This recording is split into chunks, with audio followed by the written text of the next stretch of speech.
when he was a plebe, he told them one of the things they hazed them with was you could not make a right turn on campus. You could not turn in the right direction. So to turn right, you had to make 3 left turns. That's one of the ways. And 3 sharp left turns. Exactly. 3 sharp left turns. Exactly. Yep. There's Ben. So it's pretty good. Pretty good What stuff. up, boys? There's Ben. You got a rave? Where are you? You look at are you in the jungle somewhere? What's going on? I'm in my front yard. Oh, nice. There's a fig. I'm right sitting below a fig tree. All right. Nice. And figs. Mixing it up for us today. All right, I think That's what I did the last show here. I was like, you know what? I'm gonna do these morning shows. I'm gonna go have a coffee sit on the couch and little fig background. You know, Robert Marston's always doing the outdoors thing. And I was like, you know what? I'll get involved. Good lighting out here too. Why not? Done. Yeah. Exactly.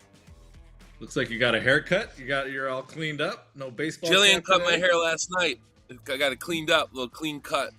Nice. Military dude. Right. There you go. Good. All right, let's get this show on the road. Welcome to Wall Street Beats, everybody. I'm Steve Lamar, joined today by our retail pro Jeff Mackey and our macro pro Benjamin Bry.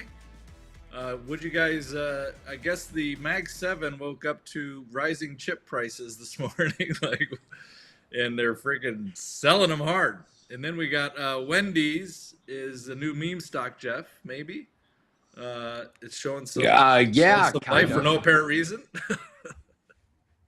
Godspeed on that. I mean, it was walking through earlier today just why Wendy's is different than like a normal place.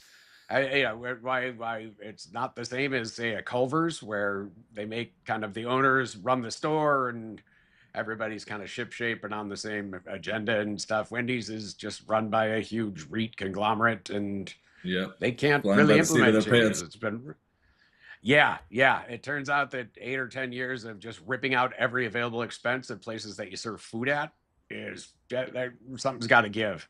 And usually it's the consumer saying, you know what, I can go someplace that's a little cleaner and has less rude people.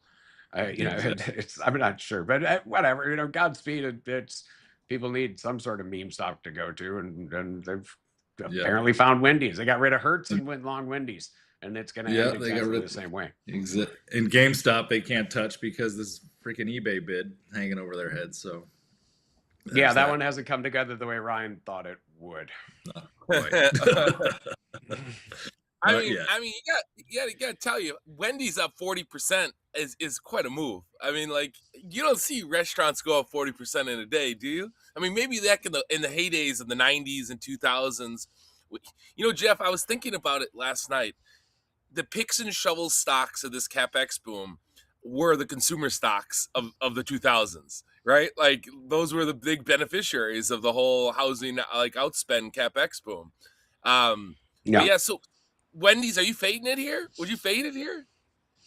No, I wouldn't touch it. I wouldn't go near it. I wouldn't eat there. I wouldn't. It's just not a damn step towards it. It's fine. It's good theater while you're watching the World Cup or whatever.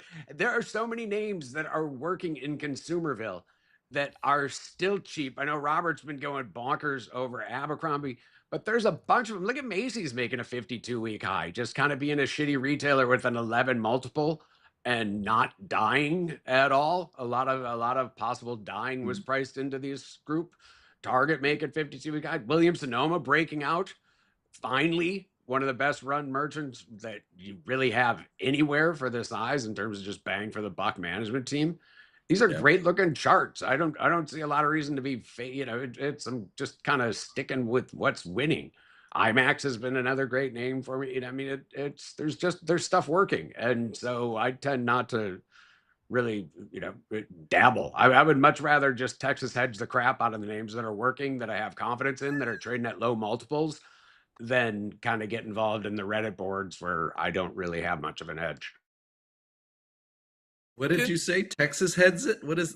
I've never heard that. The Texas hedge is when you're long the common, and so you hedge that by getting long some calls as well. Oh, a Texas hedge. Got it. Okay. Yeah. It's, in terms of risk management, a risk reversal is a Texas hedge. Fund some calls by selling puts. Something like that. Yeah, we can amp it up. We can get fancy with it, but I keep it simple. I like to keep it nice and vanilla and just kind of roll them up as they go. And hey, let me tell you something. Texas hedge, I've done a few of those in my day. They're great when they work. When they don't work and you lose on both sides, it's not as much fun. No, and you don't stick around. You keep them on a tight leash, and that's basically how it's. You never ride them down. You never trade on hope. You make sure you take your leads. But you know what? These are names that target. At the beginning of the year, I was hoping for maybe a 30% move, 20% move. It's still cheap at those levels. That's great. That's not really a year maker in the context of a portfolio. So you kind of gas it up a little bit, and you're kind of just. That's really the essence of, if it's not like the American Eagles of the world or Victoria's Secret's reaction to earnings, where you got 50% in a day. You don't need a lot of calls to kind of supplement your 50% in a day type of moves. But that's another one where you talk to people and everyone wants to short it. And it's like, man, they're, Lulu's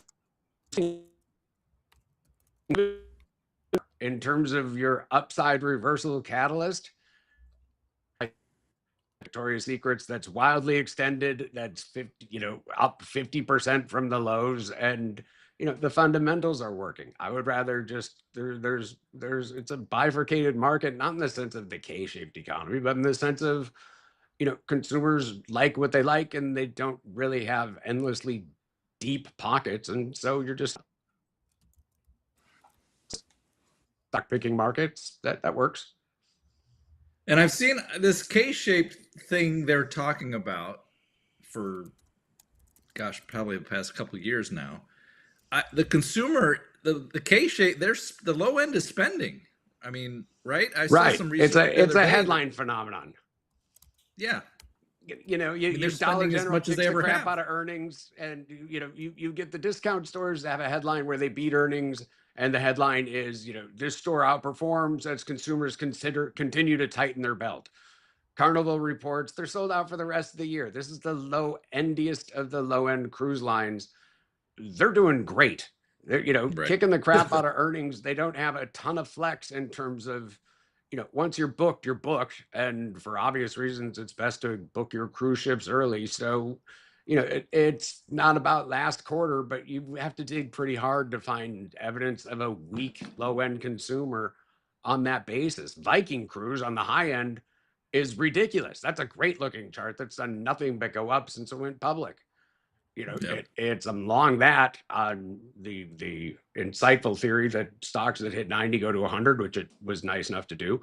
But also, you kind of have to get long at some point. They just continue to execute. So I think the polls are broken. I think the sentiment gauges are all just busted to hell, and people are just kind of surlier than they were. But when you actually look at spending and stuff, you can make a case that everyone's dumb except for the economist, and people are running up credit card debts, and they're not going to be able to pay it, and there's going to be a big crash. I was here for the great financial crisis. It didn't look like this. It looked like people flipping 3 houses without any income whatsoever. That's right. Not the same as maybe my Visa bills extended.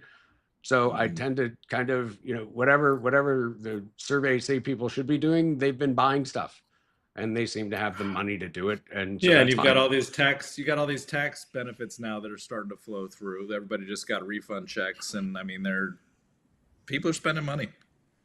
And the stocks aren't that expensive. Oil's coming back down. The mall is just not that expensive, and so you can really find a lot of stuff that your downside protection's 10 PE. Can it go to 7? Of course it can, but it's not like you're chasing stuff. I'm not buying Micron on 10 years of demand in the same story that we're just assuming margins will stay like this forever. Okay. Right. That's weird for a cyclical. What's the cyclical mean again? I'm not sure, but okay. Last I checked, that was a commodity, right? Good for a commodity. Yeah, I mean, what's not, one real quick thing. I think the K economy thing. There's an undercover fade that idea. I think the top end has more risk than the bottom end's taking it on the chin for a while. I think that everyone thinks that just the rich get richer. But you see about this private credit thing and private equity. I saw a story in the Financial Times that some guys runs a private equity shop is taking loans against his carried interest. And then, so if this CapEx boom goes the other way, VCs, private equity, the stock market, that's what's at risk. The consumer's been on their ass for shit since we started Wall Street Beats. It's been the consumer's not that good. right? So those guys have been. It's not getting much worse for them. So like this idea that it's just only going to be a K, I think that that's an interesting. I don't have the trade, but I just was thinking about it in my head, and on our stock chat for Wall Street Beats, David put up a little tidbit about how the low end consumer is actually starting to pick up, and Jeff's saying that I don't know, there's something there, and when Wendy's up 40%, I don't think I've ever seen that before. But let's talk about something. Let's talk about something that's not doing well. Let's talk about my boy Michael Saylor, who I love to shit on. And you're going to pile on, aren't you? Okay, go pile on, baby. You remember in the old days, like Hacksaw Jim Duggan in WWF, you go like that off the top row? That's me right now. With your 2x4. Very nice. With the 2x, yeah, exactly. You know what I'm talking about. Back when there was the heyday of the WWF. All right, so this guy's got a trouble. Guys, he seems to have some problems here, boys. We are now at $88 MicroStrategy. You know what's even more fun is the STRC, which is the 11% coupon preferred. I think we're at 76. Let me tell you something. I learned a long time ago about bonds. So preferred equity is a hybrid, but never buy a bond in the 70s. That's an old school insider rule for anybody watching here. You never buy a bond in the 70s because a bond in the 70s is bimodal. It means it's either going down into the 20s to 40s range or it's going back to par, and you don't really have a good risk reward on that. It's a 50-50 with a downside left skew. Let me tell you something. The market is now putting this guy to the fire. Bitcoin, I don't know. Bitcoin hit under 60 yesterday. Where are we at today? You guys know? Let's see. 58. So this is a perfect example of reflexivity in reverse. Like Bitcoin has always needed a narrative and it's needed liquidity. I think what happened here is that the AI stole the thunder. It was like Thor coming and taking Zeus's thunderbolt, basically. And basically we have a situation where they both need power, but no one really has a lot of uses for Bitcoin, right? Whereas AI, we can all sit here and argue whether, it's the greatest thing ever or it's an enormous waste of power or whatever. Look, it helps. I use it. There's a lot of good output stuff, and there's more. I got a lot more use out of AI in the couple of years that it's been than the 15 years of Bitcoin being around. Let's just put it that way, okay? So all those power guys who secured the network are moving over. The guys who are, let's call them not the smartest investors, kind of what you call jersey chasers in the sports world, is like, they're chasing the hot stocks, right? And so they're losing their fan base, if you will. And that's what you need in a meme is a fan base, right? Keeping the narrative going is the most important thing. And so now we sit here and, Michael Saylor, he had a good idea initially. The bond market didn't have any access to Bitcoin. He created this thing where I'll give you converts and then you can get access. And some of those early converts he did, those guys made 3-4 times their money, which on a bond is enormous. Well, now that market is full. Last summer there was all these guys coming out and like doing, Tom Lee had a Ethereum, treasury thing. I'm pretty sure that's down 90% or 80% or something ridiculous. The point is that these preferreds that he did to keep buying it, now he's got some fixed costs and a heavy cost to carry. And the only way to really secure it is you're going to have to sell Bitcoin. And then how markets work, Jeff, and you guys been around. They front run you. But then the problem is if your collateral's declining, it just feeds on itself like a vicious circle, so more and more. Or Boris, if we will. Right? So it's what he didn't have was an end game. He didn't have this is going to be my final user for it. Even Cisco, when they built out the network, it's like, we still have the router. You can take the internet growth out of it, but we've laid the infrastructure and we're not going to go bankrupt. We're not going to disappear. The AI thing, there's always going to be a use for it, whether or not it's the biggest thing since sliced bread. We'll see how big it is. Clearly, they're going to build that network out, but clearly there's a core value. If your whole strategy is I'm just going to hoard Bitcoin and I'm going to be the Bitcoin hoarder, and all of a sudden 50 different ETFs and 1,000 different converts come out, what's special about your company? He needed an end game. He needed something he was going to do with all that other than just I'm going to hodl it forever. That's the strategy of someone who's not running a public company. It's a strategy of just a Didn't we see this strategy in mortgage derivatives? Well, we very much yes, did. You know, yeah, but I think the better historical analog is the Hunt brothers. Hunt brothers, they cornered the market and they got silver to rock and roll higher. And then you know what? They didn't have anyone to sell to, and then they got it dumped on them. You know what I mean? Like it's and you know what's really funny? If you guys want to see the funniest thing ever, pull up the 30-year chart of MicroStrategy, do like a weekly or a monthly, and it's literally a flat. It looks like an EKG, you know, like in those doctor shows in the hospital goes bloop, you get a blip. You had one like vertical blip in the .com, and then it was a flat line until 2020, 21 until now, blip, monster blip, and now we're going back home to the basement at Goblin Town for Mr. Sailor. It's not good times in Mudville for old Michael. Ben, what do you think the end game is? I mean, the end game is look, Bitcoin's a buy. Is there a price when you get rid of him? Margin? Is there a price around his margin selling where he has to start, where he has to sell, or is it just he's already deep underwater? Like I think his average cost is 75. We're at 58. Like he's not there where he has to be forced selling. Because remember, you got to think about debt dynamics like this, right? Can you carry your debt? That's all that really matters, right? The carry flows, right? So how much does he have to pay out to the preferred guy? And again, remember, this is why the preferreds are getting killed. Like, because they're assuming he's going to not pay the dividend. Because remember, it's a preferred. It's not a bond, right? There's big distinction because a bond, it can take you into bankruptcy. And so they have a much higher, contractual right on your assets. Now these, they have a dividend that can be postponed, but it goes into arrears. Like the Fannie Mae preferreds that you guys remember me pitching into the election with Trump, like they have like $20 of dividends in arrears on those things or something like that, right? So whether they ever get them or not is somebody's game, but like that's why the preferred theirs, which was $25, went down as low as $1 or $2, right? When you own a piece of paper that's illiquid that doesn't pay dividends, you're like, what am I doing here? And so that's why I think the short has been in the STRC in these preferreds.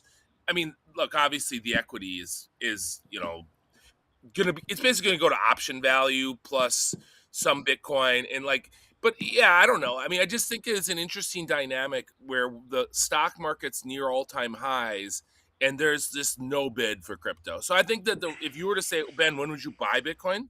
I would buy it when Sailor's gone, not the price. The price doesn't matter, right? It's like gold or not silver, but like there's a reflex. There's no value, right? It's just like whatever the next guy will pay, but you need to get rid of this selling overhang, this pariah that was this guy and owning all this. And like once he's cleared out, and you guys remember when a company would do a secondary cleanout trade, the cleanup trade, like, hey, we've been selling, like a private equity shop's been doing secondaries, and then they're like, it's the cleanup trade. Well, that usually is when the stock will start working because you just like lose that overhang, that negative convexity in a stock. It's probably the same kind of dynamic, but like again, you still need a use case though. I mean, like I'm still not really convinced that you still need a use case, and that's the problem. I mean, that's what separates it from like the long-term capital management, right?